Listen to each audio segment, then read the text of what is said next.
So I get it on tape. Betty Chandler. Your maiden name was? Bratzler, a good German name. And you were born where? You were born back in the Midwest? I was born in Illinois. Illinois. Yeah. Raised in Illinois. I went all 12 years. In fact, I'm going back for my 60th high school class reunion in June. And I did all the, 12 years of school there. And had prepared for nurses training. By that, I had taken the college courses for the sciences and this sort of thing to go into nurses training. The preps, that's what the doctor had recommended.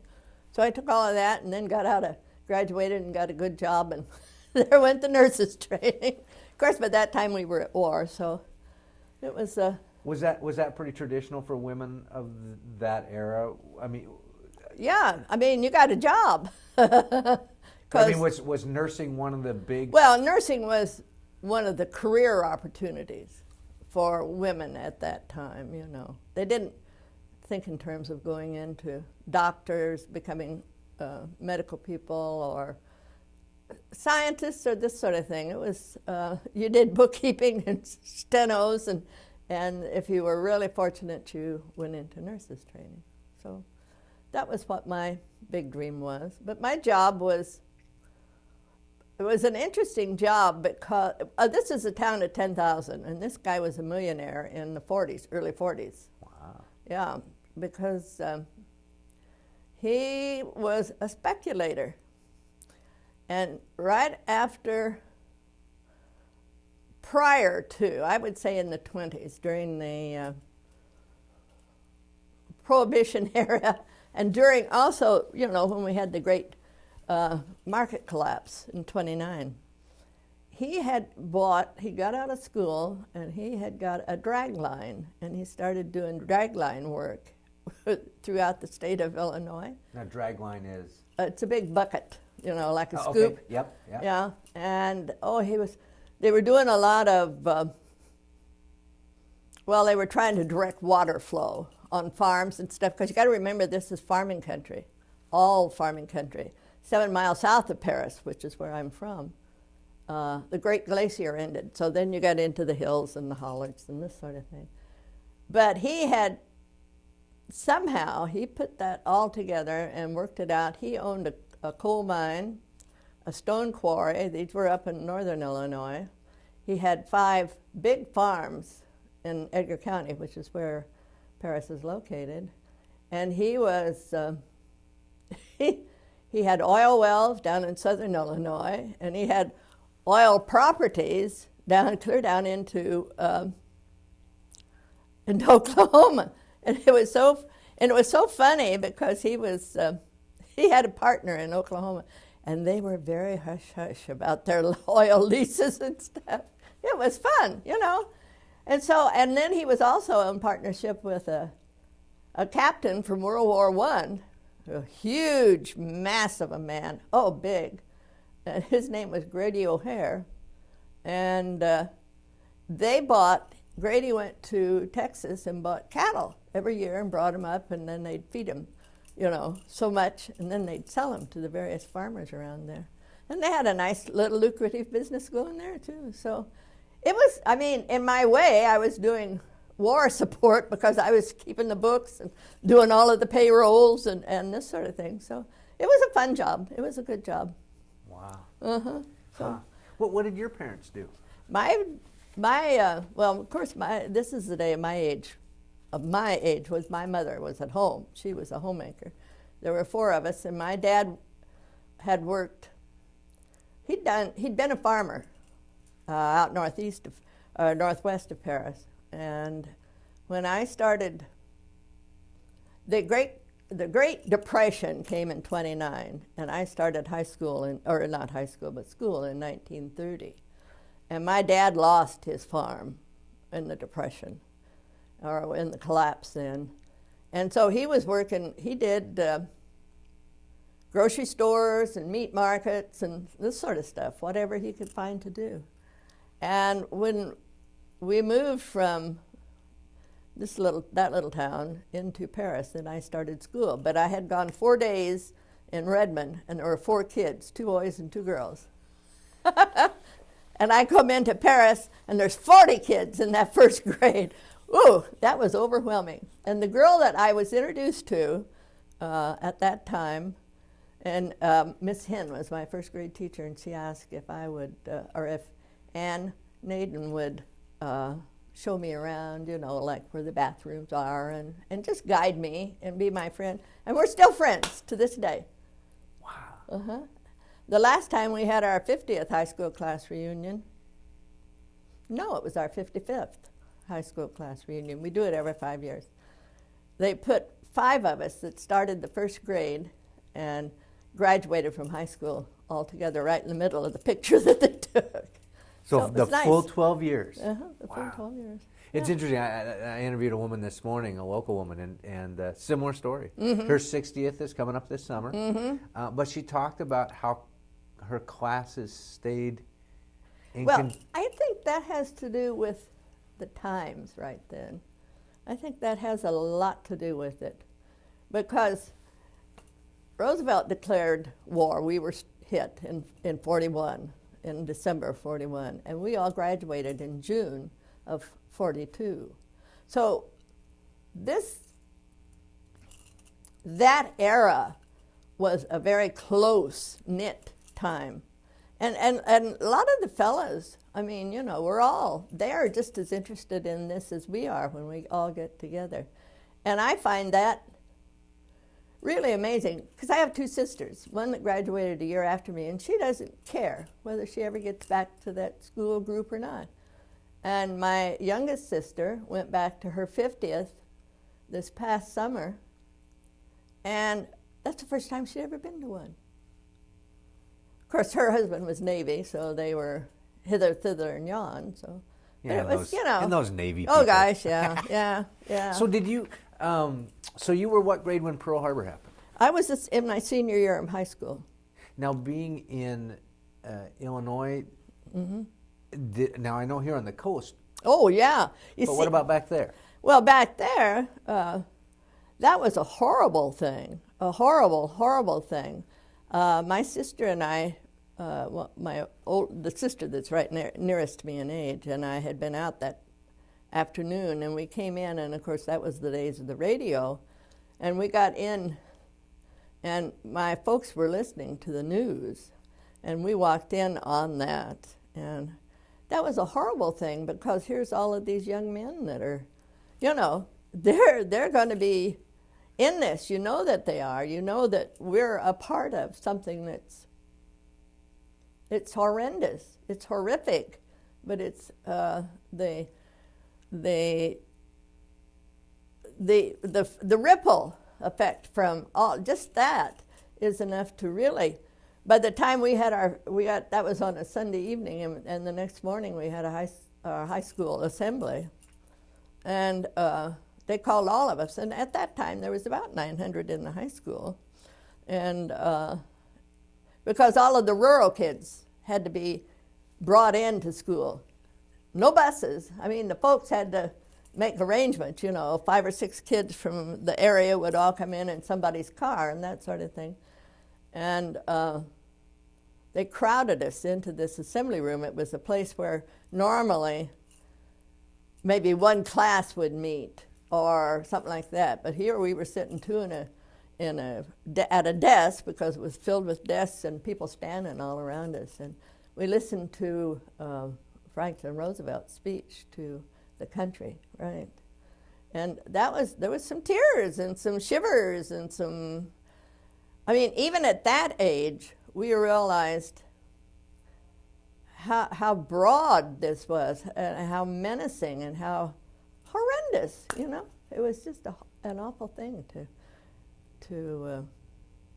try to, for us, we're not exposed to threats and stuff like people on the coasts are, but even at that time, we didn't have any problems by having a German name, but in World War I, there had been problems of people being shunned because they had German names, or in some cases threatened and intimidated, you know, and threatened. And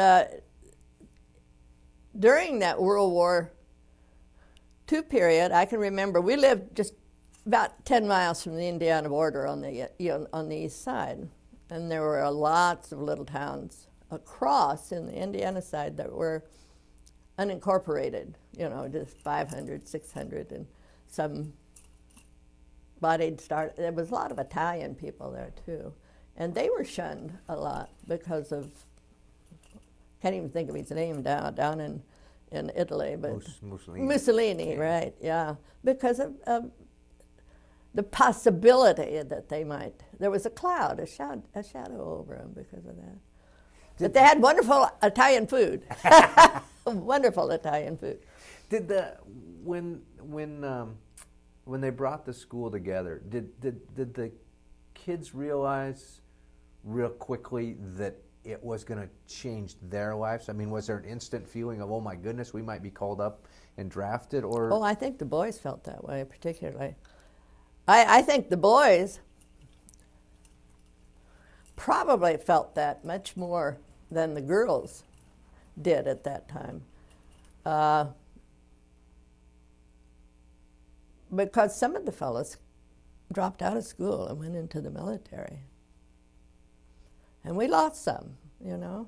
And that little town lost quite a few over the entire length of the war. And there was a hush, you know. I mean, when President Roosevelt made that, and what was his wording? Dastardly deed or not something? It was, at any rate, when he made his speech, there was a hush, and there was a hush after it, and there were some tears, and I'm sure that the fellas, they all were very solemn, even the ones that were great jokesters, and you know, the guys that were always teasing or something like this. Everybody was extremely serious, because even we realized that the whole nation was involved, not just us and not just the coasts and this sort of thing. Very serious time. Did you start, so you graduated the next year then? Right, in 42. Was your class pretty much void of men, of young boys? No, not by that time. I think there were either 165 or 163 of us that graduated together that year. And there had been some that had some fellows that had left to go into the service. And you got to remember, this is 60 years ago, so I don't remember names. Yeah. Or how many. But I know that there were some fellows that were gone, and I know that we lost some. And the city itself, the town itself, lost a number of young men. I think we lost 2 brothers at Normandy, and a third one after Normandy, all from the same family. So you take a town of 10,000 and you lose 3 boys out of one family, and that's a pretty well, it shakes you up a bit when you can lose so many out of one family. Do you remember the stars that the mothers? Mm-hmm. The gold stars. Were those around? Mm-hmm. I mean, can you? Yeah, we had some of those. We had some of the gold stars.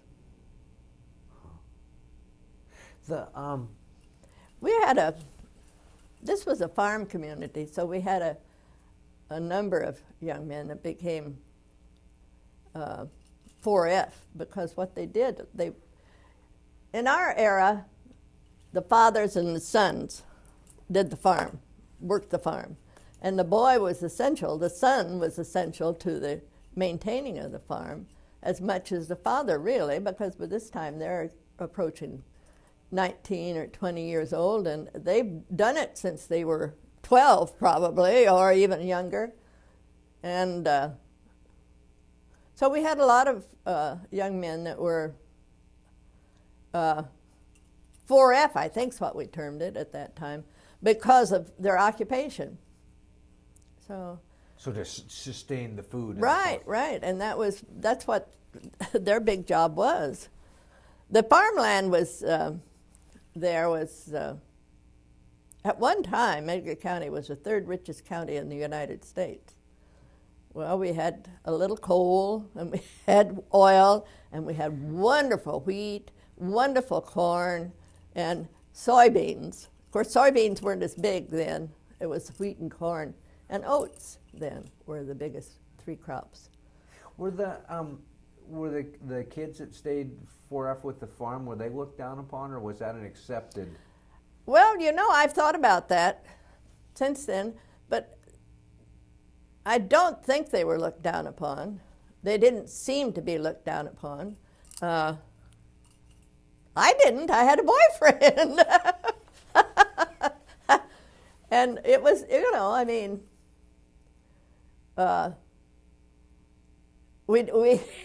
was funny because 2 or 3 had come to town because, see, we had the stamps for gasoline rationing. And even though their farms were, they got more gas than the people in town because of their equipment by that time, but they would even share a ride, so to speak, So many times you double dated almost every date you had because 2 guys had come, or maybe even 3, and but we had a lot of fun. It was an exciting time, a very exciting time. It was very exciting, I guess is the best word to say it. I remember I'd been down to visit to Chester, Illinois, which is down on the Ohio River down in the south end. I had a girlfriend who graduated with me whose father worked at the prison down there, was Menard, which was I think it was a federal prison, I believe, but I'm not sure on that. And I'd been down there, and I came home on the train. And I got in about 8:30 or 9, and I was at home when I got this call that the gang was having a party, so we all went out to the lake, which was the stomping grounds, because we couldn't dance inside the city limits. We had to go outside the city limits to dance. So the lake was just outside the city limits, and we had a big pavilion out there that we could dance, and they also, in those days, you would go in, if you wanted to go swimming, you would go in and you'd get a basket and a tag to identify your basket and your clothing, and you go into the dressing room and change and put on your suit, your swimsuit, and you come back and give them the basket, and the tag had to go on your swimsuit. And Mr. Croce had he ran the concession stand where you got your pop and your ice cream and all of that stuff, and then on the other end he had this big dance floor with a jukebox, and of course that was the center. Edgar County was the county seat, or Paris was the county seat of Edgar County, and that was the center where all of the young people went, because you couldn't dance or do anything inside the city limits, so everybody was always going out to the lake. So there was a big party going on out at the lake, so I said, okay, I'll go, naturally. So we were out there, and we were in this log cabin. It was on the lake, speaking of log cabin, and they were playing cards, and I was listening to the radio, and some were dancing, and I heard the invasion of Normandy on the radio. And that was a very moving moment for me, a very moving moment for me. And then you hear the stories of afterwards, and that was pretty, the stories really were, well, they certainly brought you up short, This one fellow said that he was in the paratroopers that jumped at Normandy on D-Day, and there were 18 on a stick, and they were dropped behind into the German lines instead of their own lines. And 12 of them were killed before they ever hit the ground out of the 18. And that's, you know, those sort of things really, they're very moving, very moving. I think it's interesting because I was talking to a couple different people, and in retrospect, you know, they remember it, and they knew the weight of it at the point, right, but not fully even. Right. And now looking back to see what those young kids faced, and yeah, that's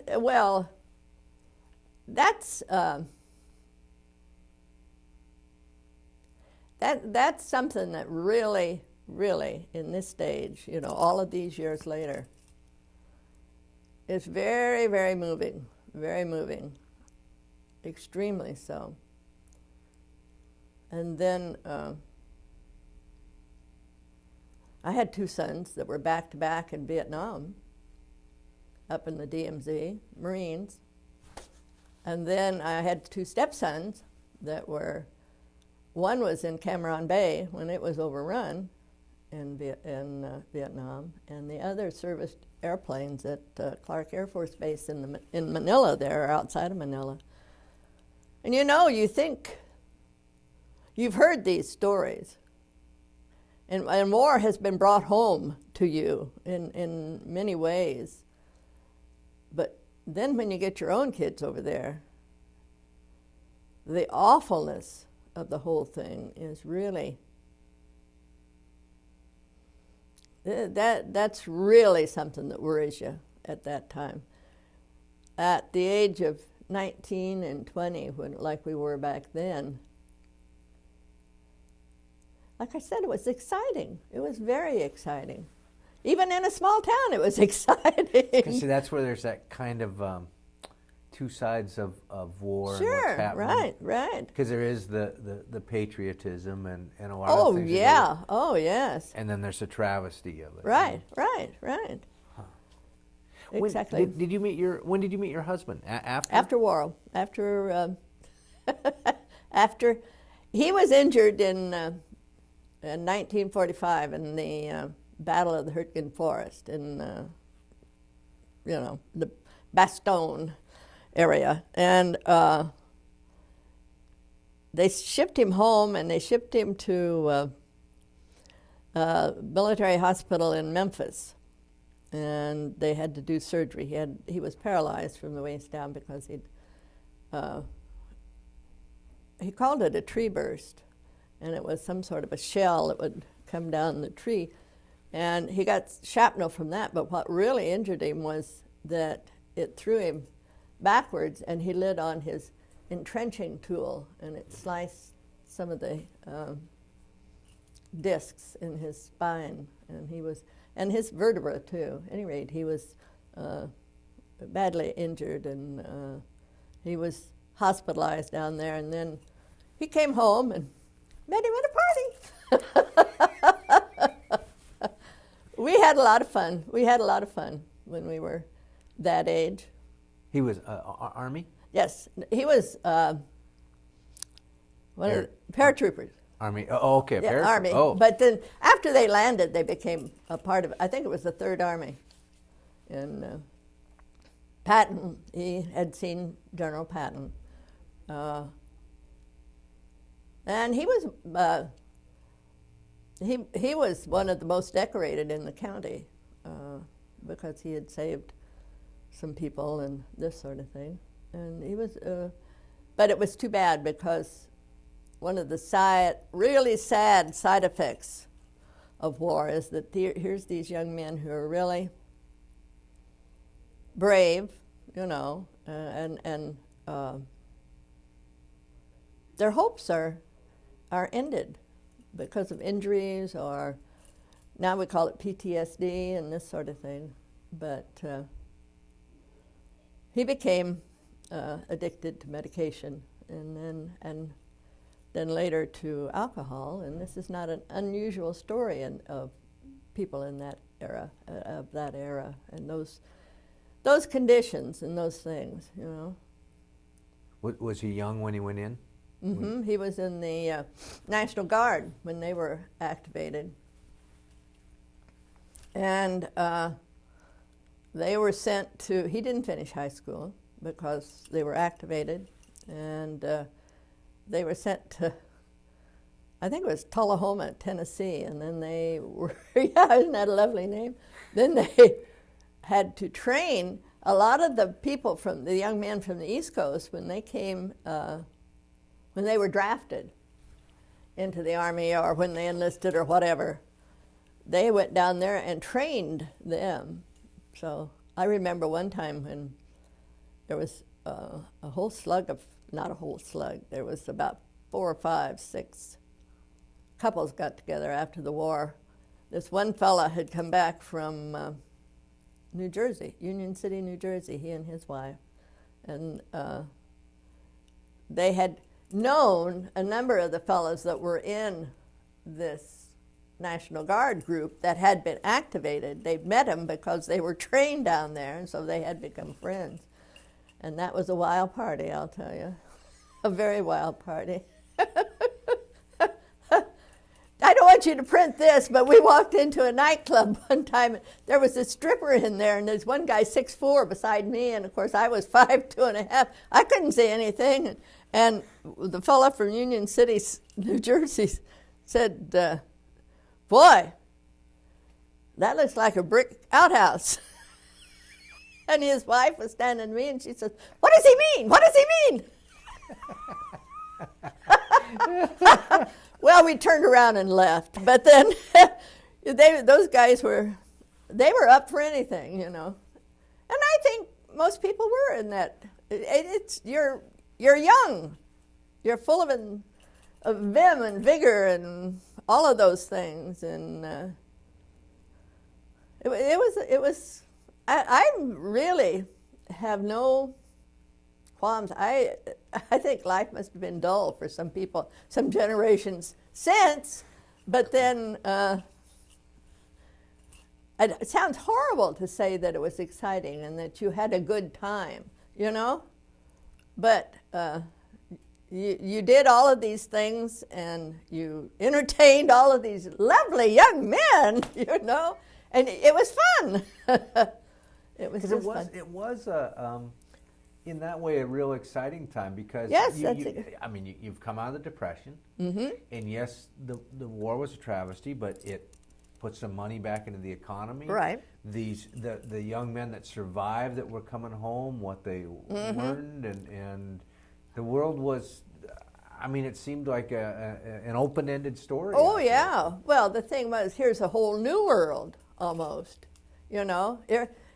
Young men are going to have an education that would not have had an education if it hadn't been for the GI Bill, you know.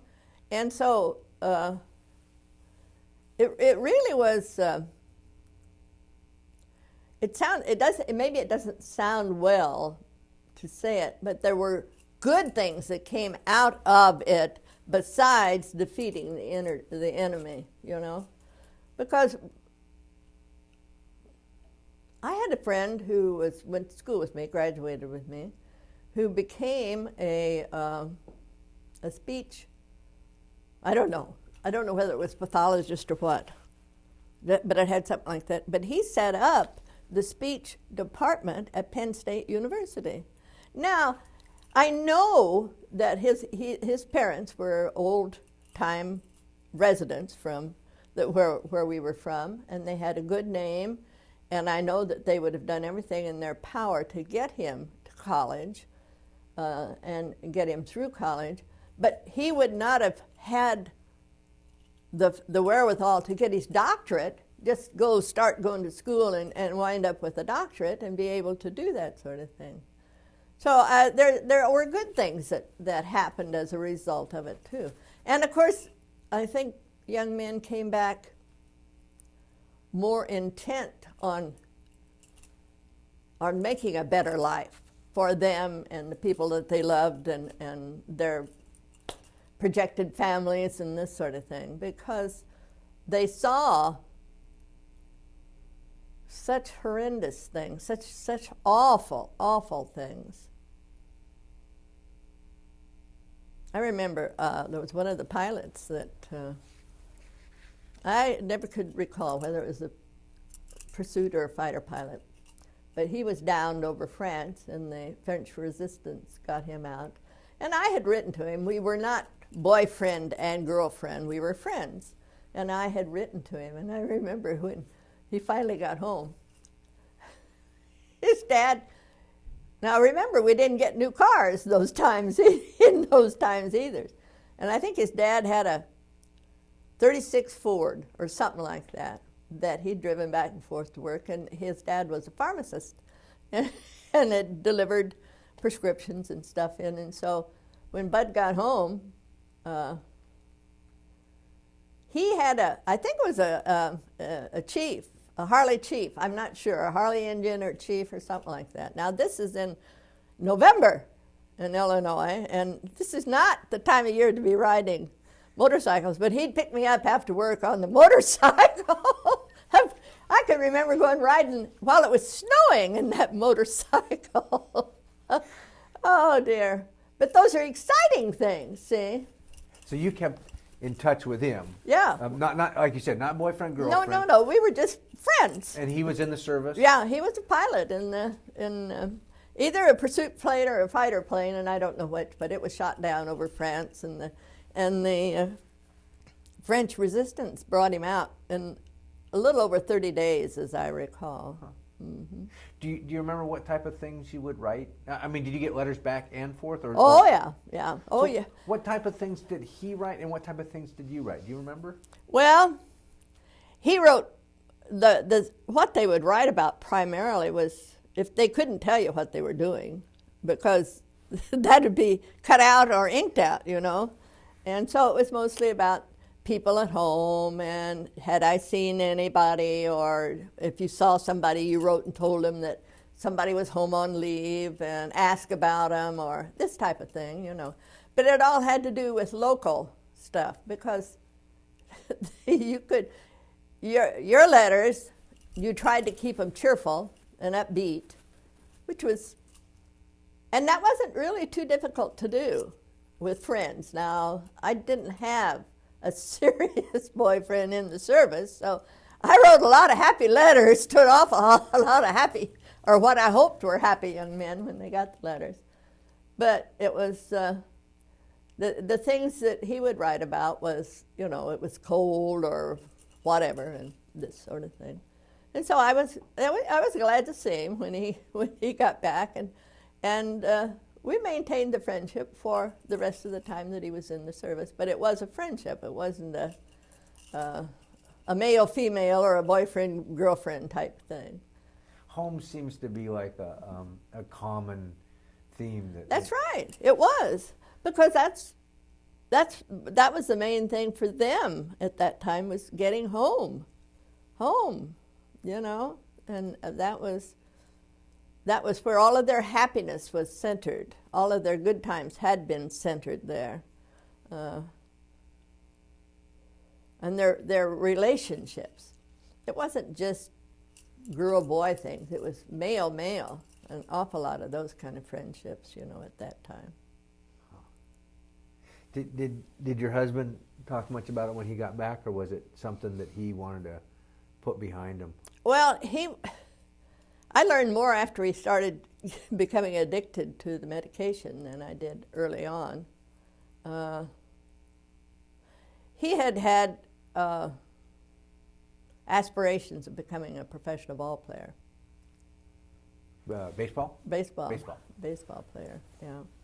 And he was quick, and he was quite good, and it had a good reputation in the town as far as. He had a good reputation, but I mean, he had a following of baseball fans and this sort of stuff. And of course, this was no more now with this back spinal injury. This just was no more.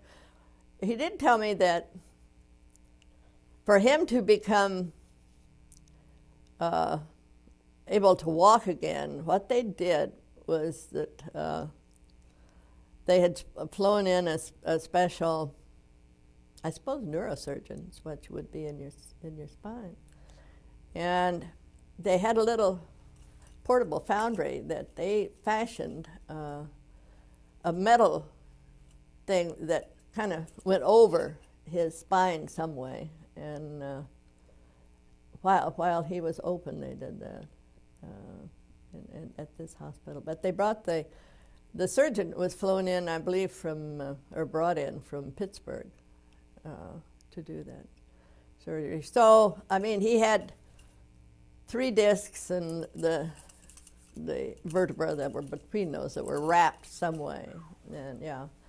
And I remember that when he would get it out, that I could see muscles drawn as big as my arm on his spine, beside his spine there. It was a very painful process for him. Did he play ball in the service at all? Do you know? Because I know they had baseball teams. Yeah, he never mentioned that I recall.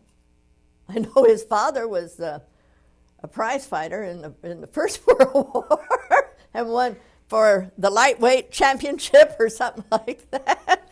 He bragged about that, but he never did talk about what he had. He never did talk much about what they did for rest and relaxation and this sort of thing. But I think they're all a bunch of rebels. Because they had their fun. I know that. You know, I've heard those kind of times, but I've never heard about baseball. But I'm sure that he did, because he was one of those people that really was into baseball. What did he do after the war?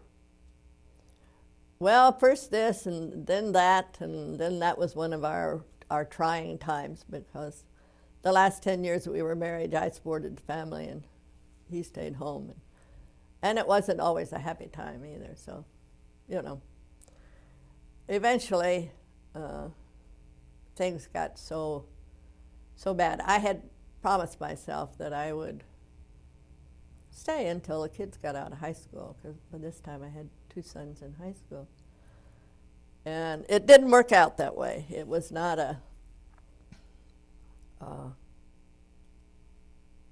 he went into a VA hospital and to withdraw from this stuff. And of course, at that time, the VA did not acknowledge that there was a problem with medication. And 2 weeks of that, they were supposed to let me know before they released him, but they didn't, and there he is, you know. And it just went downhill from those times on. So the kids and I wound up out here. And so he was, and that's one thing the history books don't really talk about, is the fact that the victims of war weren't necessarily just the ones that we lost. No. I felt like that, in retrospect, I was a victim, but my kids were victims too. Not that he wasn't busy with the kids. The fact that I worked and he was home, he spent a lot more time with the kids. He taught them baseball, he taught them football, he taught them basketball. He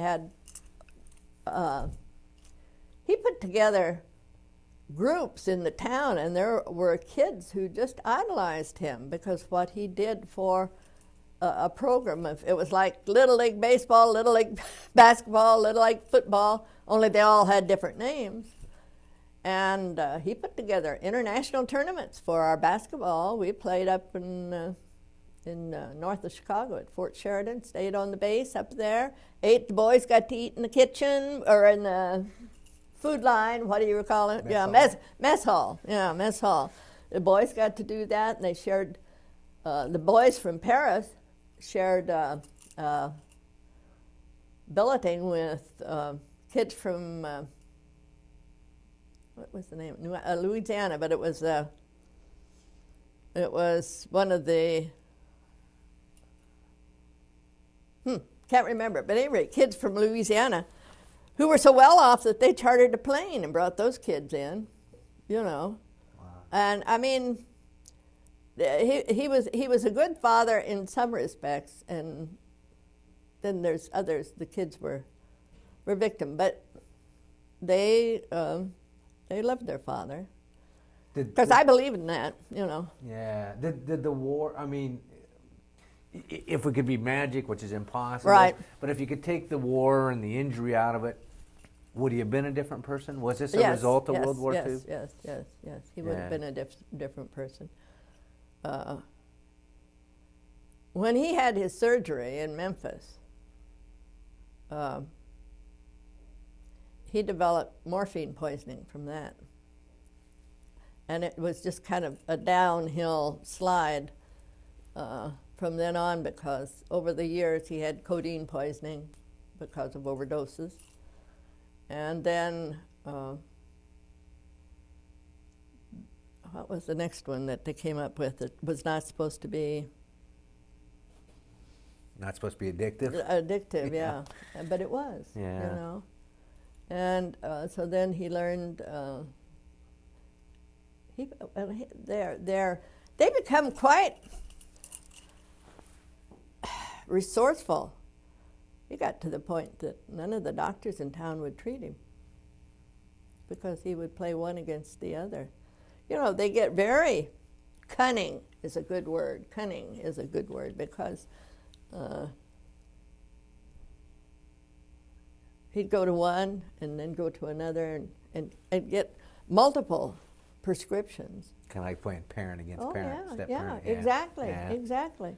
Huh. And it was very discouraging. And then he learned when they couldn't get the painkillers anymore, they got into tranquilizers, and he learned what a can of beer and that could do.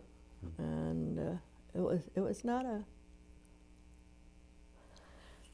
necessarily a pleasant time, but you knew that he came from good people, so this was a good portion of it was a result of the war and the injury and this sort of thing. Because it sounds, I mean, here's a young kid that had his dream. Right, yeah. Taken, you want to be a ball player. Right, yeah. Never had a chance. No, he didn't. And he was quite intelligent. And it was really a sad thing because, you know, I mean, and I'm sure there were a number of instances like that where the war resulted in them becoming failures, literally, because he became an emotional failure as well as a human failure, you know. Emotional, that he became more reserved? No. Or he just couldn't handle the... Just couldn't handle.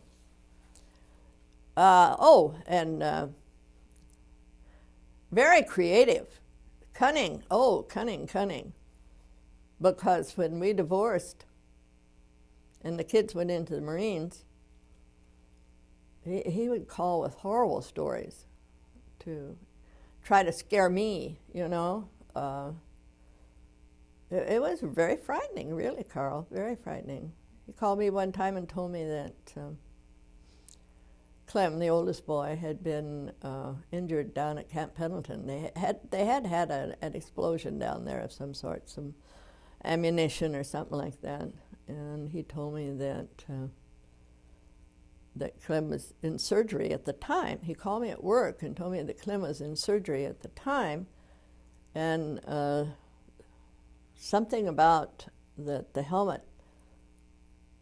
He had on a friend's helmet so that they had notified the wrong people first. I mean, it was really a convoluted story. And by this time, I'd heard enough of these stories that I said, I know you're lying to me. I know you're making this all up, because I know that I am the one to be notified if anything happens like that. You know, and now that's what I'm talking about when I say cunning, how cunning he became. It was difficult to try to live and maintain a marriage and a home with somebody like that. Very difficult. So, were you separated when the kids went to Vietnam, or were you? Yeah, we were separated. So, was there any discussion about that, about what the thought was of now? Because you've been through World War II now, Right. And now your children are going off to a war, right?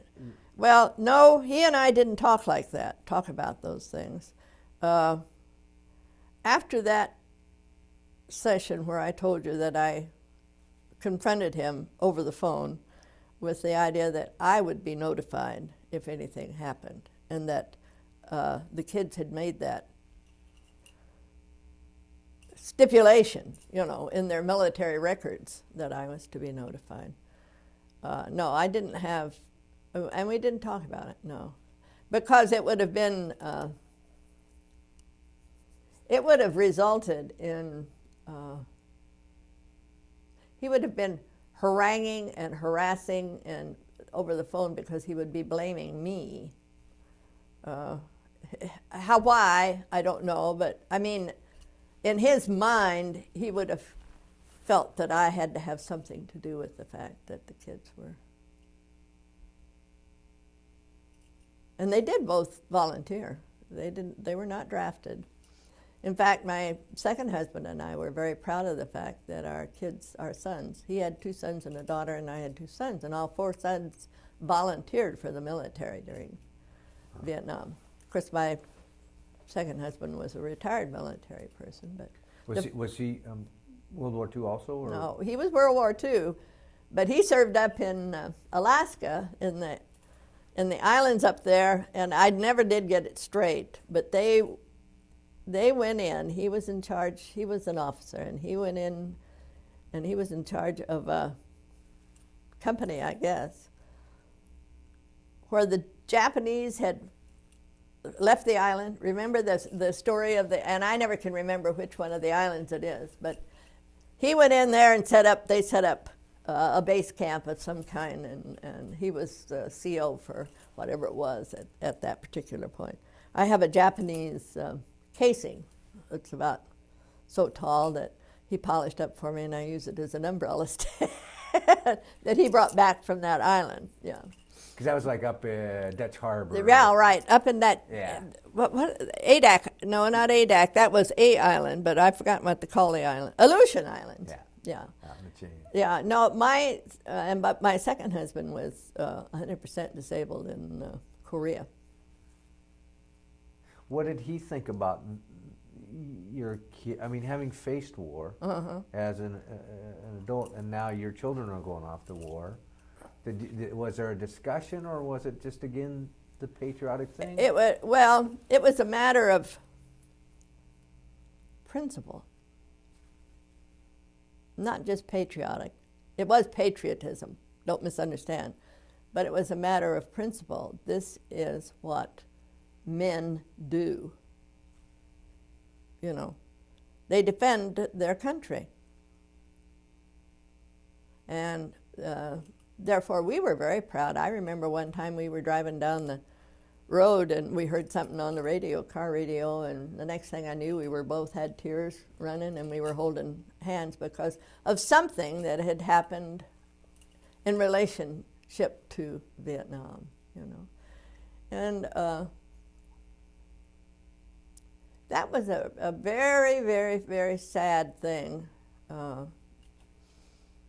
because those people were not welcomed when they came home. Those kids were not welcomed at all. And the celebrations after World War II were wonderful. You know, I mean, even in the small towns, it was everybody was out in their cars, and the horns were honking and waving and yelling, and you know, that sort of thing. Do you know if your kids, when they returned from Vietnam, if they ever had conversations with your second husband? I'm sure they did. Yeah, they were very good. They kept very close touch with their dad, and that was.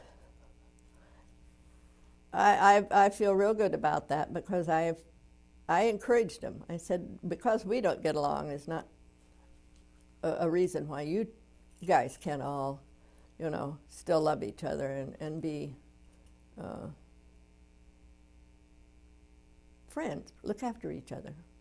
Not just friends, but to look after each other. And they did.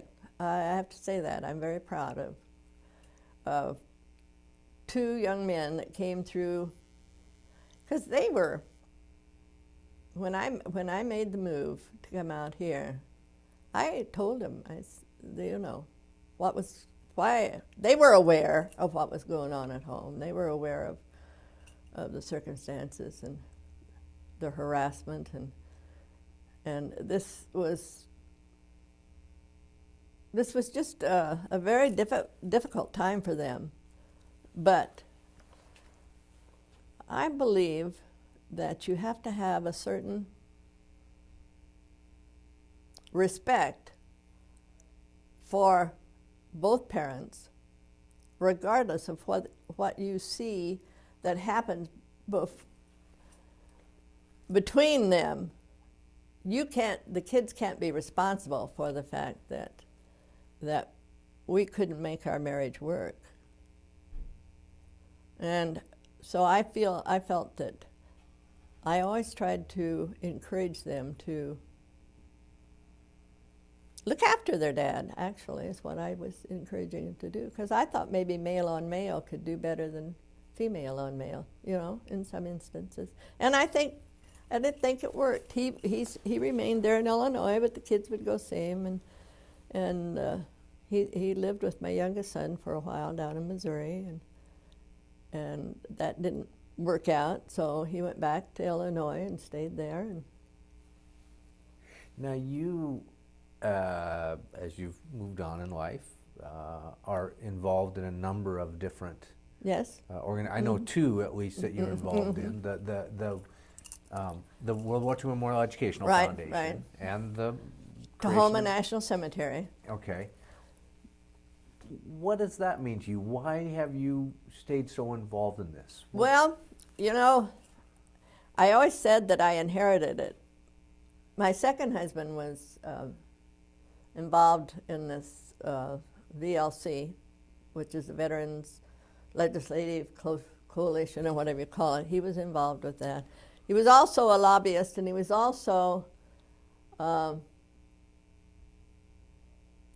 he was part of a SHIVA program, which is what our insurance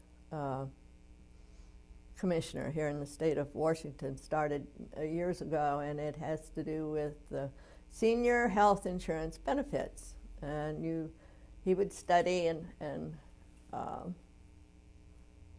they had classes, and then he would advise people that way. And then he got into the veterans end of it. And because he was 100% disabled, my husband had a philosophy, my second husband had a philosophy that if you lived in a community, you received benefits from that community. So you in turn owed some benefits to that community. In other words, if you take, you give. And that was his philosophy. So he was 100% disabled at the age of 30. Now that's pretty devastating in itself. He was hospitalized for a year out here at Madigan. And he had enough time in that he was eligible for a retirement on a medical reasons, for medical reasons. And so he took his retirement. And this is something to say about the honor of the man as far as I'm concerned. He felt almost like he was accepting welfare when he took his retirement at such a young age.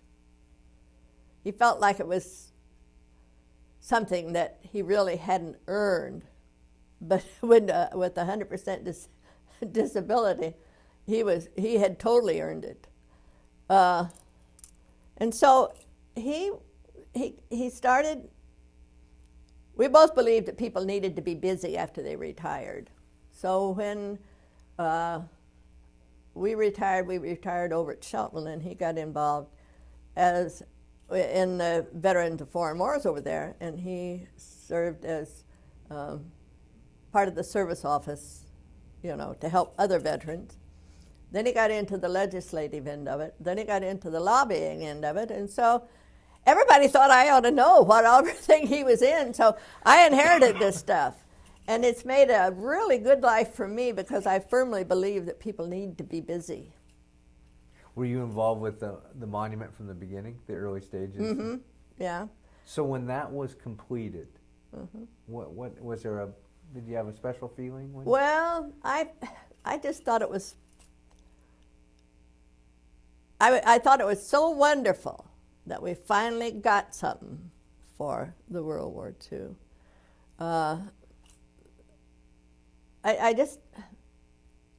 I really, and the young man that designed that, created it, I felt, to be a Russian immigrant, he certainly could understand the feelings that people had. I just thought he had a wonderful grasp on that particular situation. I think probably I was as proud of the Tahoma National Cemetery because my husband was on that group that were working on that when he passed away. My husband died very suddenly, right in the middle of all of this, when it was on the thinking and starting stages. And this joint select committee that we have now, it was his idea. And he had talked to Bill about it, Bill Merrifield, and it was something that they were pushing, but we were getting ready. He had gotten through the legislature, the official Purple Heart recognition, recipient recognition day. That's August the 7th each year, and the state now has a law or a regulation that it is a special day here in the state of Washington. And he was, this was in 1941, and they had signed the bill, and we had a family reunion in Minnesota to go to, and one of many, and we were preparing. This was the end of July, towards the end of July. We were going to leave on Friday of this week, which would have been, let's see, I think about the 27th or 28th of July, to go back there. And then we had to be back here for this special recognition because Brad Owen, he was a senator at the time, and Bob had worked on this bill, and they'd gotten it through. And when they were going to have a big to-do there in the legislative, or in the Capitol Dome, and up in there's the governor has a reception room up there, and that's where they were going to hold it. And so they needed refreshments, so we had a group of women who were putting together things, and I was baking stuff for this reception and going to put it in the freezer because we were leaving. This was on Monday, and we were leaving on Friday to go back to Minnesota and for this big family reunion. And he was working outside, and I was inside and doing this baking. And he came in about 10:30 and got a cup of coffee, and wanted me to get one and share it, but I couldn't right at that particular time. He was working on an addition to the back side of our garage that was going to be a work table type thing where I could have flower pots and stuff stored, but the lid would lift up so that you could use it as a table. It was all, so he was working on that. So he went out about just a little before 11:30, I decided it was time I could have a cup of coffee, so I grabbed a cup. No, I went out to see if he was ready to take another break. And he was laying in the garage, and I found him, and he was gone. But I had to look at it. He gave his life for our country because he died at the age of 69. His father died at the age of 89, and his mother died at the age of 86. So in my convoluted thinking, I figured he had another good 15 years that he could have enjoyed if it hadn't been for the injury in Korea. And I know that sounds a little convoluted, but I still think it cost him that, in addition to all of the discomfort and this sort of thing. At any rate, that was how I got involved in all of this, because, like I said, they thought I ought to know, and it gave me something to do. I really appreciated it, you know. And so the Tahoma Cemetery was... Oh, yeah. He was one of the ones that was working on that, and he died in 91, and in 93, they decided on this Tahoma thing, and the people, Bill Merrifield from the Purple Heart asked me to represent the Purple Heart and the ladies of the Purple Heart, and particularly the widows, on that committee. So I started, the first meeting was in, I think the first one was 93, and then we had one more in 94, and until we got to regular meetings in 95 or 96, I can't remember just which. And by that time I was secretary of the outfit, so I was doing minutes. And I've really, I feel good about those things. I feel good about those things. I've held many offices. I won't hold a leader's office. I will hold a vice chair, or I can conduct the meetings, and boy, I can get them out of there in a hurry, I'll tell you. But, and I don't mind serving in those capacities, but I've held offices in the Purple Heart, the ladies of the Purple Heart, and even department offices in that one, and in the Veterans of Foreign Wars, and I've held offices in the American Legion, and I'm also a member of the Gold Star Wives now, which is a group of people group of ladies whose spouses have all either lost in battle or died as a result of their wounds. Huh. And their husbands did. So, and I try to keep all of these ladies informed. I don't get to all these meetings anymore, but I try to keep the ladies informed. I always send the minutes to the Gold Star Wives from both the World War II and the Tahoma National Cemetery, and to the ladies of the Military Order of the Purple Heart. Because that organization, both of those are in Tacoma, and I just don't drive at night. And my car's getting old like me, so I give it its rest, and it gives me my rest. Huh. You know, it's interesting because you're an example of a generation that was committed to not only the country but community. Oh, yeah. And I don't know if that's still there the way that it was. I sometimes wonder whether it's there or not. In addition to those things, I volunteer once a week out at the Lacey Fire Department as a receptionist. And that one I feel like is like giving back to the community, the city community.